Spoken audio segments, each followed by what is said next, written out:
यादव ने चुनाव आयोग पर गंभीर आरोप लगाते हुए कहा है कि आयोग जाति आधारित भेदभाव कर रहा है और खासकर पिछड़े समुदायों के मतदाता नाम को मतदाता सूची से हटाया जा रहा है। इलेक्शन कमीशन पर समाजवादी पार्टी ने लगाया था और देखिए सोचने की बात यह है कि ये जानबूझ करके पिछड़ों का वोट काटते हैं।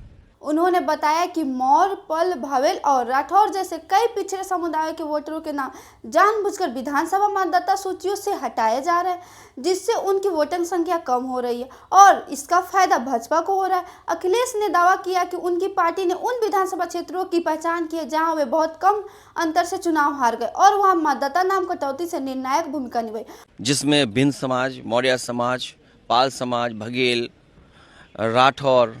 उन्होंने ये भी कहा कि सही प्रक्रिया के बावजूद मतदाता पहचान पत्र बनाने में भी अनियमितताएं हो रही है। उन्होंने चुनाव आयोग से कड़े कदम उठाने की मांग की।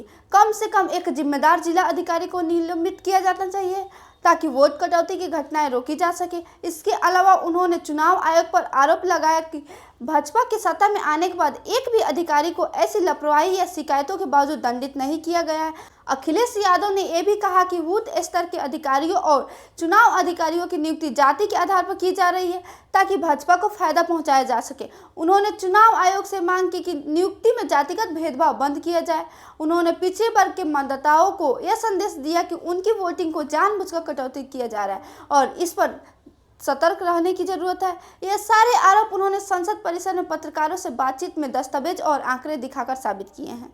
उन्होंने साफ कहा कि उनके पास और भी इलाकों के मतदाता सूचियों के डेटा जिन्हें वो चुनाव आयोग से सही प्रारूप में मिलने पर सार्वजनिक कर सकते हैं ताकि और मामले सामने आ सके। चुनाव आयोग ने अखिलेश यादव के इन आरोप को खारिज करते हुए कहा कि मतदाता सूची से नाम हटाना नियमित सफाई प्रक्रिया का हिस्सा है जो पारदर्शी और निष्पक्ष तरीके से किया जाता है। आयोग ने इन दावों को अतिशयोक्तिपूर्ण करार देते हुए अखिलेश से ठोस सबूत पेश करने को कहा है।